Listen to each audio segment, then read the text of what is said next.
Welcome to Prabhu Maths. 12th Maths exercise 1.6 question number 2 discuss பண்ணலாம். Find the value of k, very important one. Find the value of k for which the equations have no solution, unique solution, infinitely many solution. இந்த equationல k use பண்ணியிருக்காங்களாமா, இந்த kக்கு நாம் என்ன value replace பண்ணுறப்போ for what value of k, கேக்கு நம்ம என்ன value replace பண்ணுறப்போ அது no சொல்யூஷனாக ஃப்ரேம் ஆகுது, யூனிக் சொல்யூஷனாக எப்போ ஃபார்ம் ஆகுது, இன்ஃபினிட்லி மெனி சொல்யூஷனாக எப்போ ஃபார்ம் ஆகுது அப்படிங்கிறத நம்ம ப்ரூவ் பண்ணி காமிக்கணும். சரியா? ஸோ கம்பல்சரியாக இங்கே ஃபஸ்ட் ஒன் நீங்கள் என்ன பண்ணிக்கோங்க, ஆகுமெண்டட் மேட்ரிக்ஸ் ஃப்ரேம் பண்ணிக்கோங்க. ஆகுமெண்டட் மேட்ரிக்ஸுங்கிறது கோஎஃபிஷியன்ட் மேட்ரிக்ஸ் ஏயும் constant matrix constant column matrix பியையும் கம்பைண்டாக ஒரே மேட்ரிக்ஸுக்குள்ளே கொண்டு வர்றது தான் augmented matrix. So augmented matrix is equal to first ஈக்குவேஷன்லேருந்து coefficient term k minus 2 1 slash constant term 1. Second equation 1 minus 2k 1 slash minus 2. Third equation 1 minus 2k equal to 1. சரியா? So augmented matrix frame பண்ணிட்டோம். Augmented மேட்ரிக்ஸை frame பண்ணிவிட்டு எச்சலான் form பண்ணணும். கரெக்டாக எச்சலான் form பண்ணணும்னா R1ல் entry element வந்து ஒரு நான் ஜீரோ என்ட்ரியாக இருக்கணும். பட் அந்த பிளேஸில் அந்த நான் ஜீரோ என்ட்ரி ஒன்றா இருந்ததுன்னா பெட்டர்னு சொல்லியிருந்தோம். R1ல் கிடையாது. அப்போ என்ன பண்ணலாம், R2 R3ல் எந்த பிளேஸில் ஒன்று இருக்குன்னு பாருங்கள். R2லையும் ஒன்று இருக்குது, R3லையும் ஒன்று இருக்குது. சார் எதை சார் ரீப்ளேஸ் பண்ணால் ஈஸியாக ஆன்சர் கொண்டு வரலாம் அப்படின்னா, நீங்கள் R3யை ரீப்ளேஸ் பண்ணிக்கோங்க. ஸோ இது ட்ரையல் அண்ட் எரர் மெத்தடில் நம்ம ட்ரை பண்ணி பார்த்துட்டோம். R3யை ரீப்ளேஸ் பண்ணோன்னா ஈஸியாக ஆன்சர் வருது. ஸோ அதனால் என்ன பண்ணோம், R1 R3க்கும் R3 R1க்கும் இன்டர்சேஞ்ச் பண்ணிடலாம். ஸோ R1 இன்டர்சேஞ்ச் R3, இந்த இன்டர்சேஞ்ச் பண்ணி எனக்கு கிடைச்ச மேட்ரிக்ஸ் இது. அதான் இந்த ஆரோ மார்க்கோட சிம்பிள். சரியா? புரிஞ்சுக்கணும். இந்த ரூலை அப்ளை பண்ணி, இந்த எலிமெண்ட்ரி டிரான்ஸ்ஃபர்மேஷன் அப்ளை பண்ணி எனக்கு கிடைச்ச மேட்ரிக்ஸ் இது. சார் இப்போ R1ஐயும் R3 தான் இன்டர்சேஞ்ச் பண்ணுறோம், R2 அப்படியே இருக்குமா சார் அப்படின்னா, R2 அதே பிளேஸில் அப்படியே இருக்கும். R3 R1க்கு இன்டர்சேஞ்ச் பண்ணியாச்சு, R1 R3க்கு இன்டர்சேஞ்ச் பண்ணியாச்சு. சரியா? இப்போ ரோ எச்சலான் ஃபார்முக்கு நெக்ஸ்ட் என்ன பண்ணணும், R1ஐ யூஸ் பண்ணி R2 R3யோட என்ட்ரி எலிமெண்ட்டை ஜீரோவாக மாற்றணும். சரி, அதுக்கு எலிமெண்ட்ரி டிரான்ஸ்ஃபர்மேஷன் சொல்லணும். இங்கே யூஸ் கொடுத்துருங்க. R2ல் 1 இருக்குது, R1லேயும் 1 தான். மைனஸ் பண்ணாலே டேரெக்டாக வேல்யூ ஜீரோ ஆகிடும். அப்போ R2க்கு ரூல் அப்ளை பண்ணுறோம். R2 gives R2 minus R1. Next one, இந்த பிளேஸ்மெண்ட்டை ஜீரோ மாற்றணும். 1 யூஸ் பண்ணி இங்கே கே இருக்குது, இதுலேயும் கே கொண்டுட்டு வந்துட்டோம்னா k minus k ஜீரோ ஆகிடும். அப்போது R3 அப்படியே வச்சுட்டு R1 ஃபுல்லாக கேயால் மல்டிபிள் பண்ணிவிட்டு மைனஸ் பண்ணிக்கோங்க. ஓகேவா? ஸோ அப்ளை பண்ணிங்கன்னா R1 அப்படியே ஃபிக்ஸ் பண்ணியாச்சு. ஏன்னா நான் ஜீரோ என்ட்ரி வேணும், அங்கே நம்பர் 1 கொண்டுட்டு வந்துட்டோம். இனிமேல் R1 டச் பண்ணக்கூடாது, R1 அப்படியே மெயின்டைன் ஆகட்டும். இப்போ R2க்கு இந்த ரூல் அப்ளை பண்ணுங்கள். R2 minus R1, R2 minus R1, இதுலேருந்து இதை மைனஸ் பண்ணுங்கள். 1 minus 1 0, இதுலேருந்து இதை மைனஸ் பண்ணணும். மைனஸ் 2k, இதை மைனஸ் பண்ணுறப்ப மைனஸ் R1ங்கிறப்ப மைனஸ் மைனஸ் ப்ளஸ் ஆகிடும். Minus 2k plus 2. ஓகேவா? R2 value 1 minus k, minus 2 R1 minus பண்ணுறோம். So minus 1, so minus 3. Next one R3 minus k R1. இப்போ R1 ஃபுல்லாக கேயால் மல்டிபிள் பண்ணி கூட நீங்கள் சைடில் நோட் பண்ணி வச்சுக்கிட்டு அப்ளை பண்ணிக்கலாம். R3 minus k into R1. R1ஆல் மைனஸ் கேயால் மல்டிபிள் பண்ணுங்கள், மைனஸ் k, அதை R3 கூட ஆட் பண்ணால் plus k, value 0. Next one R1 minus கேயால் மல்டிபிள் பண்ணிங்கன்னா minus 2 into minus k plus 2k minus 2 add பண்ணிங்கன்னா மைனஸ் 2 ப்ளஸ் 2k. R1 பார்த்தீங்கன்னா மைனஸ் கேல மல்டிபிள் பண்ணிங்கன்னா மைனஸ் கே ஸ்கொயர், அதை R3 கூட ஆட் பண்ணிங்கன்னா 1 minus K square. Next one, இதை கேல மைனஸ் கேல மல்டிபிள் பண்ணிங்கன்னா minus 1 into K minus K plus 1, so 1 minus K. சரியா? ஸோ இப்போ என்ன பண்ணியிருக்கோம், R1ஐ யூஸ் பண்ணி R2 R3யோட என்ட்ரி எலிமெண்ட்டை ஜீரோவாக மாற்றியாச்சு. நெக்ஸ்ட் ஒன், R2ஐ யூஸ் பண்ணி R3யோட என்ட்ரி எலிமெண்ட்டை R3யோட செகண்டரி எலிமெண்ட்டை ஜீரோவாக மாற்றணும். R3யோட செகண்டரி எலிமெண்ட் இந்த பிளேஸ்மெண்ட்டை ஜீரோவாக மாற்றணும். ரோ எச்சலான் ஃபார்முக்கு R2ஐ யூஸ் பண்ணிக்கணும். இது ரெண்டையும் ஆட் பண்ணாலே ஜீரோ ஆகும் பாருங்கள். இங்கே ப்ளஸ் 2, இங்கே மைனஸ் 2 ஆட் பண்ணால் 0. இங்கே minus 2k plus 2k add பண்ணாலே வேல்யூ 0 ஆகிடும். அப்போ என்ன பண்ணலாம், ஸோ R3க்கு ரூல் அப்ளை பண்ணலாம். R3 gives R3 plus R2. Rule means elementary transformation. ஓகேவா? ஸோ இந்த 2 ரோஸையும் ஆட் பண்ணாலே வேல்யூ 0 ஆகும். அப்போ R1ஐயும் R2ஐயும் அப்படியே காப்பி பண்ணிக்கோங்க. ஏன் சார் அப்படின்னா, ஸோ ரோ எச்சலான் ஃபார்மேஷனோட ஃபஸ்ட் கண்டிஷன் R1ல் என்ட்ரி எலிமெண்ட் வந்து நான் ஜீரோ என்ட்ரியாக இருக்கணும். அந்த நான் ஜீரோ என்ட்ரி 1 இருந்ததுன்னா பெட்டர்னு சொல்லியிருந்தோம். ஸோ 1 கொண்டு வந்தோம், அதனால் R1 டச் பண்ணக்கூடாது. ரோ எச்சலான் ஃபார்முக்கு R2ல் செகண்டரி R2ல் ஃபஸ்ட் எலிமெண்ட் மட்டும் 0 வந்தால் போதும். ரோ எச்சலான் ஃபார்முக்கு R2ல் ஃபஸ்ட் எலிமெண்ட் மட்டும் 0 வந்தால் போதும். இனிமேல் அதை டச் பண்ணி விட்டோம், அதையும் அப்படியே காப்பி பண்ணியாச்சு. நெக்ஸ்ட் ஒன் தான் நம்ம என்ன பண்ணுறோம், R3ல் செகண்டரி எலிமெண்ட்டை 0 மாற்றுறதுக்காக ரூல் அப்ளை பண்ணியிருக்கோம். ஸோ இது ரெண்டே ஆட் பண்ணிங்கன்னா 0 + 0 0 தான். இந்த டேர்ம் ஆட் பண்ணால் கண்டிப்பாக 0 தான். இந்த டேர்ம் ஆட் பண்ணிங்கன்னா 1 + 1 2, இதில் ஒரு மைனஸ் கே இங்கே ஒரு மைனஸ் கே ஸ்கொயர். இது ஒரு குவாட்ரடிக் ஈக்குவேஷனாக ஃபார்ம் ஆகுது பாருங்கள். சரியா? நெக்ஸ்ட் ஒன் இந்த டேர்ம் ஆட் பண்ணிங்கன்னா 1 மைனஸ் 3 மைனஸ் 2 மைனஸ் கே. ஓகேவா? இந்த நெக்ஸ்ட் ஒன் இதை சால்வ் பண்ணிக்க போகிறேன். அதனால் ஜஸ்ட் சிம்பிளி நான் கிவ்ஸ் மட்டும் கொடுத்துருக்கேன். ஓகேவா? இப்போ R1ஐயும் R2ஐயும் அப்படியே ஃபிக்ஸ் பண்ணியாச்சு, காட் பண்ணியாச்சு. இது one of the quadratic equation தானே. இது 2 மைனஸ் கே ஸ்கொயருங்கிறது one of the quadratic equation. இதை ஃபேக்டரைஸ் பண்ணலாம். இதுலேருந்து மைனஸை காமன் எடுங்க. மைனஸை காமன் எடுத்துட்டிங்கன்னா ஆர்டர் எடுத்தோன்னா K square plus K minus 2. இதை ஃபேக்டரைஸ் பண்ணுங்கள். ஏதோ 2 நம்பர்ஸோட மல்டிப்ளிகேஷன் வந்து -2 வரணும். சேம் நம்பரோட அடிஷன் 1 வரணும். சரியா? ஸோ வாட் ஆர் த ஃபேக்டர்ஸ்ன்னு பார்த்தா இந்த மைனஸ் காமன் மைனஸ் ஃப்ரண்ட்டில் இருக்குது, ஞாபகத்தில் வச்சுக்கோங்க. 2 நம்பர்ஸோட மல்டிப்ளிகேஷன் -2 வரணும். சேம் நம்பரோட அடிஷன் +1 வரணும். அப்படி நம்பர்ஸ் பார்த்தோம் அப்படின்னா என்னென்ன நம்பர்ஸ் வரும்? ஸோ 2 இன்ட்டு -1 கொடுத்தா கரெக்டாக வருமா? 2 into -1 multiplication -2 multiplication place correct. So 2 - 1 add பண்ணி பாருங்கள், +1 வருது. ஸோ அடிஷன் பிளேஸும் கரெக்டு.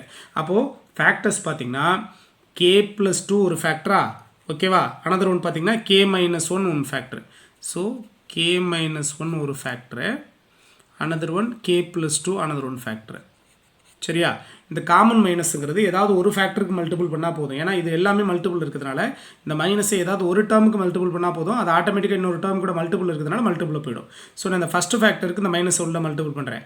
அப்போ மைனஸ் உள்ள போகிறப்ப -k + 1 ஆகும். ஆர்டராக 1 - kன்னு எடுத்துக்கலாம். So 1 - k + 2. ஸோ இந்த டேர்மை ஃபேக்டரைஸ் பண்ணி 1 - k + 2 ஆர் 2 + k எப்படி வேணாலும் எடுத்துக்கலாம். ஈக்குவல் டு இந்த லாஸ்ட் டேர்ம் அப்படி இருக்குது. டவுட் இருக்கா? இப்போ என்ன பண்ணியிருக்கோம்? இதை ரோ எச்சலான் ஃபார்முக்கு கன்வெர்ட் பண்ணிட்டோம். லாஸ்ட் ஈக்குவல் மேட்ரிக்ஸ் பாருங்களேன், ரோ எச்சலான் ஃபார்முக்கு கன்வெர்ட் ஆகிடுச்சு. ஓகேவா? So it is row echelon form or triangular form frame பண்ணிட்டோம். அவசரத்தில் நம்ம என்ன பண்ணுவோம்? இந்த பிளேஸில் ரேங்க்கை ஃபிக்ஸ் பண்ணுவோம். ரேங்க் இந்த பிளேஸில் ஃபிக்ஸ் பண்ண முடியாது. ஏன்னா கேக்கு நாம் வேல்யூ சப்ஸ்டியூட் பண்ணி ஃபுல்லாக கான்ஸ்டன்ட் டேர்மாக இருந்தால் மட்டும்தான் நம்ம ரேங்க் ஃபிக்ஸ் பண்ண முடியும். இது ஃபுல்லாக ஆர்பிட்டரி கான்ஸ்டன்ட் கேஆல் இருக்குது இந்த லாஸ்ட் ஈக்குவல் மேட்ரிக்ஸ். அதனால் இந்த பிளேஸில் ரேங்க் ஃபிக்ஸ் பண்ண முடியாது, கூடாது. அப்போ ரேங்க் நம்ம ஃபிக்ஸ் பண்ணணும்னா கேக்கு வேல்யூ சம்மன் வேல்யூ நம்ம ரீப்ளேஸ் பண்ணணும். என்ன வேல்யூ ரீப்ளேஸ் பண்ணுறப்போ no solution, unique solution, infinitely many solution கிடைக்குதுங்க அப்படிங்கிறத தான் அவங்க கொஸ்டினாக கேட்டிருக்காங்க. இப்போ நான் கேக்கு ஏதாவது ஒரு வேல்யூ வெளியிலேருந்து எடுத்து நான் ட்ரை பண்ணுறதை விட இந்த லாஸ்ட் ஃபேக்டர்ஸ் இருக்குல்லம்மா, 1 - kன்னு ஒரு ஃபேக்டர் இருக்குது. அதே மாதிரி அனதர் ஒன் ஃபேக்டர் பாருங்கள், 2 + kன்னு ஒரு ஃபேக்டர் இருக்குது. இந்த ஃபேக்டர்ஸை வச்சு நான் இந்த சம்மை முடிக்க ட்ரை பண்ணுறேன். நோ சொல்யூஷனுக்கு இது ட்ரையல் அண்ட் எரர் மெத்தட் தான். ட்ரை பண்ணி பார்த்துட்டோம், அந்த ஆன்சர் வருது, அதனால் இதை ஃபிக்ஸ் பண்ணிக்கிறோம். இல்லை அப்படின்னா வேறு ஏதாவது ட்ரை பண்ணி பார்க்கணும். சரியா? இப்போ நான் ஃபஸ்ட்டில் நோ சொல்யூஷன் கொடுக்கறதுக்கு இந்த ஃபேக்டரை 0க்கு ஈக்குவேட் பண்ணி பார்க்குறேன். 1 - kவை 0க்கு ஈக்குவேட் பண்ணி பார்க்குறேன். ஓகேவா? ஏதாவது சொல்யூஷன் க்ரியேட் ஆகுதான்னு பார்க்குறோம். கிடைச்சதுன்னா ஃபிக்ஸ் பண்ணிக்க போகிறோம். அடுத்து இந்த டேர்மை 0க்கு ஈக்குவேட் பண்ணி பார்ப்போம். 2 + k 0க்கு ஈக்குவேட் பண்ணி பார்ப்போம். அதுலேருந்து ஒரு k வேல்யூ வரும். ஸோ அதுலேருந்து எனக்கு எதுவும் சொல்யூஷன் வருதான்னு செக் பண்ணி பார்ப்போம். இப்போ ரெண்டையுமே இண்டிவிஜுவலாக தனித்தனியாக 0க்கு ஈக்குவேட் பண்ணி பார்த்தோம். அடுத்து ரெண்டையுமே ஒரே நேரத்தில் நாட் ஈக்குவல் டு 0 கொடுத்து பார்ப்போம். இது 3லேயே இந்த 3 கேசஸ்லேயே அவங்க கேட்டிருக்கிற இந்த 3 சொல்யூஷனும் எனக்கு ஃபார்ம் ஆகிடும். சரியா? நான் ஃபஸ்ட்டில் என்ன பண்ணிக்கிறேன்? ட்ரையல் அண்ட் எரர் மெத்தட் தான். ஃபஸ்ட்டில் இந்த 1 - k எடுத்துக்கிறேன். இந்த 1 - k எடுத்து 0க்கு ஈக்குவேட் பண்ணி பார்க்குறேன். 1 - k = 0. தட் மீன்ஸ் -k இந்த 0 வரப்போ +k, k = 1. கேக்கு பதிலாக 1 அப்ளை பண்ணிங்க. ஸோ இது இஸ் ஈக்குவலன் சிம்பிள் கொடுத்துக்கோங்க. 1 - 2 கேக்கு பதிலாக இப்போ 1 அப்ளை பண்ண போகிறோம். 1 1 0 1 அப்ளை பண்ணால் 1 × -2 -2 + 2 0. இங்கே 1 அப்ளை பண்ணால் 1 - 1 0 -3 0 0. இங்கே 1 அப்ளை பண்ணால் 1 - 1 0 ஆகி இந்த ஹோல் டேர்ம் 0 ஆகிடும். -2 -1 -3 1 ரீப்ளேஸ் பண்ணி பார்த்துருவோம். நல்லா கவனிங்க. இப்போ 3 சொல்யூஷனையும் இந்த லாஸ்ட் ஈக்குவல் மேட்ரிக்ஸை வச்சு நாம் ஃபார்ம் பண்ணணும். இந்த 3 சொல்யூஷனை ஃபார்ம் பண்ணுறதுக்கு கேக்கு என்னென்ன வேல்யூலாம் நீ சப்ஸ்டியூட் பண்ணால் அந்த 3 சொல்யூஷனும் ஃபார்ம் ஆகும் அப்படிங்கிறதான் கொஸ்டின். கேக்கு நான் வெளியிலேருந்து வேல்யூ அப்ளை பண்ணுறதை விட இந்த லாஸ்ட் ஈக்குவல் மேட்ரிக்ஸில் இருக்கிற இந்த 2 ஃபேக்டர்ஸை வச்சு நான் கேக்கு வேல்யூ சப்ஸ்டியூட் பண்ணி இந்த 3 சொல்யூஷனையும் நான் ப்ரூவ் பண்ண ட்ரை பண்ண போகிறேன்.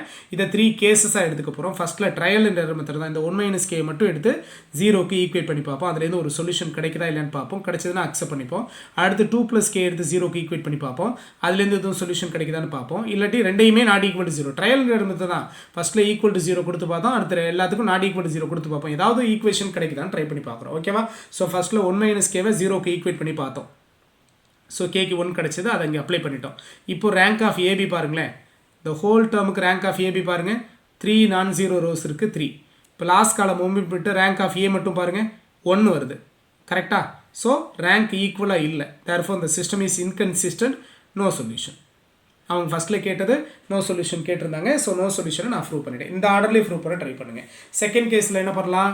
இது ரெண்டையுமே நாட் ஈக்குவல் டு 0ன்னு கொடுத்தோன்னா செகண்ட் கேஸ் ப்ரூஃப் ஆகிடும், யூனிக் சொல்யூஷன் ப்ரூஃப் ஆகிடும். லாஸ்ட் ஒன் ஃபஸ்ட் ஒன்ல இதை ஈக்குவல் டு 0 கொடுத்தோம், செகண்ட் ஒன்ல ரெண்டையுமே நாட் ஈக்குவல் டு 0 கொடுத்து பார்த்தோம், தேர்ட் ஒன்ல இதை மட்டும் இண்டிவிஜுவலாக ஈக்குவல் டு 0 கொடுத்து பார்ப்போம். இதையே நீங்கள் ஃபாலோ பண்ணுங்கள்.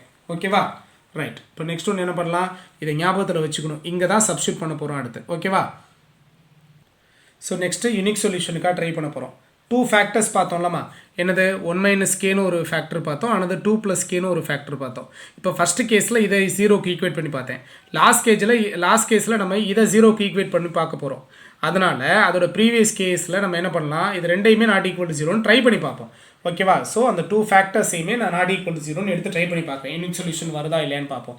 So when 1 - k not equal to 0, 2 + k not equal to 0. இந்த நாட் ஈக்குவல் டு அப்படியே இருக்கட்டும், இந்த -k இந்த சைடு போகிறப்போ +k நாட் ஈக்குவல் டு 1, இந்த k அப்படி இருக்குது, நாட் ஈக்குவல் டு அப்படி இருக்குது, இந்த +2 இந்த சைடு வரப்போ -2. இப்போ இதோட மீனிங் என்ன, கேக்கு பதிலாக 1 அப்ளை பண்ணக்கூடாது, கேக்கு பதிலாக -2 அப்ளை பண்ணக்கூடாது, வேறு என்ன வேல்யூ வேணாலும் எடுத்துக்கலாம். ஸோ நாமளே ஒரு வேல்யூ எடுத்துக்கலாம், இது 2 வேல்யூ தான் எடுக்கக்கூடாதுன்னு அர்த்தம்.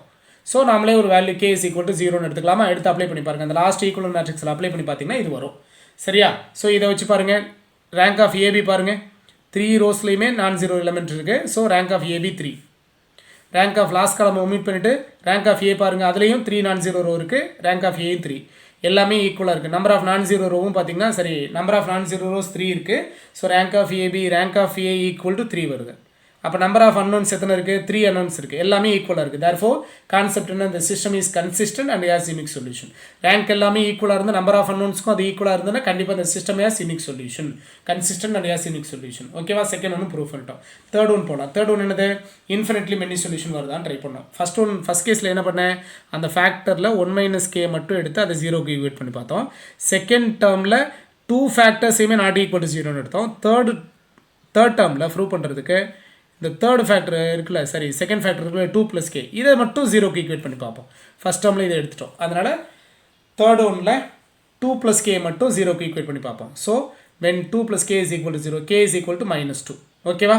k = -2னா அந்த லாஸ்ட் ஈக்குவல் மேட்ரிக்ஸில் அப்ளை பண்ணிங்கன்னா அந்த டேர்ம் வரும். இப்போ ரேங்க் ஆஃப் ஏபி பாருங்கள், லாஸ்ட் ரோ ஃபுல்லாக 0 row, rank of AB 2, rank of A பாருங்கள், லாஸ்ட் காலம் ஒமிட் பண்ணிட்டு பார்த்தாலும் அதுக்கும் 2 தான்.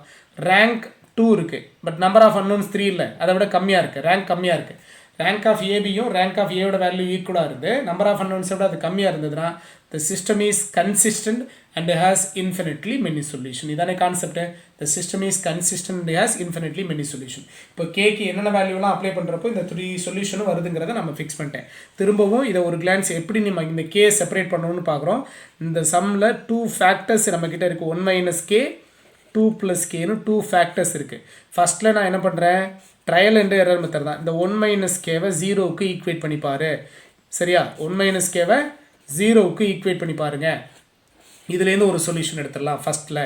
அடுத்து இந்த 2 + kவை மட்டும் 0க்கு ஈக்குவேட் பண்ணி பாரு. இதுலேருந்து ஒரு சொல்யூஷன் எடுத்துடலாம். நான் தான் கேஸஸாக இதை ஃபஸ்ட் கேஸு இதை தேர்ட் கேஸாக வச்சுருப்பேன். நான் ஈஸியாக புரிஞ்சுக்கிறதுக்கு இப்படி சொல்கிறேன். ஃபஸ்ட்டு ஃபேக்டரை முதல்ல 0க்கு ஈக்குவேட் பண்ணிப்பார். அடுத்து இதை வச்சு ஒரு சொல்யூஷன் கிடச்சிரும். அடுத்து செகண்ட் ஃபேக்டர் 2 + k 0க்கு ஈக்குவேட் பண்ணிப்பார். இதை வச்சு ஒரு சொல்யூஷன் கிடச்சிரும். இப்போ ரெண்டையும் நம்ம தனித்தனியாக 0க்கு ஈக்குவேட் பண்ணி பார்த்தோம். இப்போ ரெண்டையுமே ஒரே நேரத்தில் 1 - kவையும் நாட் ஈக்குவல் டு 0 கூட 2 + kவையும் நாட் ஈக்குவல் டு 0 ரெண்டையுமே 0க்கு ஈக்குவல் இல்லாமல் எடுத்துப்பார். அடுத்த கேஸும் ப்ரூஃப் ஆகிடும். ஸோ இதுலேயே இந்த 3 கேஸில் 3 சொல்யூஷனையும் நீங்கள் ப்ரூவ் பண்ணிடலாம். ஓகேவா? தேங்க்யூ.